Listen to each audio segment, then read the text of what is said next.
பலத்தோட வலுக்கணும்.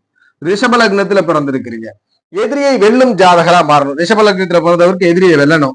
6ஆம் மனை இந்த அதிபதி சுக்கிரன் தான் எதிரியை பற்றி குறிக்கிறார். எதிரி யார் எப்படி வருவார்ன்றத எதிரியுடைய வலுவை இந்த சுக்கிரன் தான் குறிக்கிறார். அப்ப லக்னாதிபதியாக வந்துடுறார். அப்ப தனித்து சுக்கிரன் வலுத்தா என்ன பண்ணுவார்? ஜாதகர் எதிரியிடமிருந்து நியூட்ரலான பலனை அனுபவிப்பார். எதிரியிடமிருந்து ஜாதகர் 2 பேரும் ஈக்குவலான பவர்ல தான் இருக்கக்கூடியவர்கள் சுக்கிரன் வலுக்கும் பொழுது.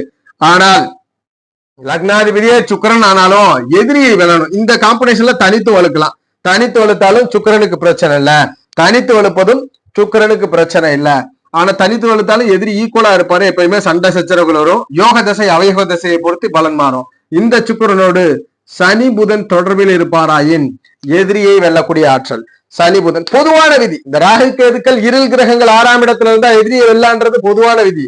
ஏன்னா பொதுவான அமைவுகளை ரொம்ப அவயோக கிரகங்களாக சரி செவ்வாய் பார்க்கப்படுகிறது. அடுத்து ராகு கேதுக்கள். இந்த 4 கிரகங்கள் 6ஆம் இடத்தை ஆளுகை செஞ்சா ஜாதகருக்கு எதிரிடமிருந்து வெற்றி கிடைக்கும். அதாவது எதிரியை வீழ்த்தக்கூடிய ஆற்றல் கிடைக்கின்றது பொதுவான விதி. ஆனா கிரகப்படி இப்படித்தான் இருக்கணும். சுக்கிரனோடு சனி புதன் தொடர்புல இருந்தா எதிரியை வெல்லும் ஆற்றல் கொண்ட ஜாதகர். இதுல சனி புதன் ஸ்தான பலத்தை பெற்றிருக்கணும். சுக்கிரனை விட சனி புதன் ஸ்தான பலத்தை பெற வேண்டும்.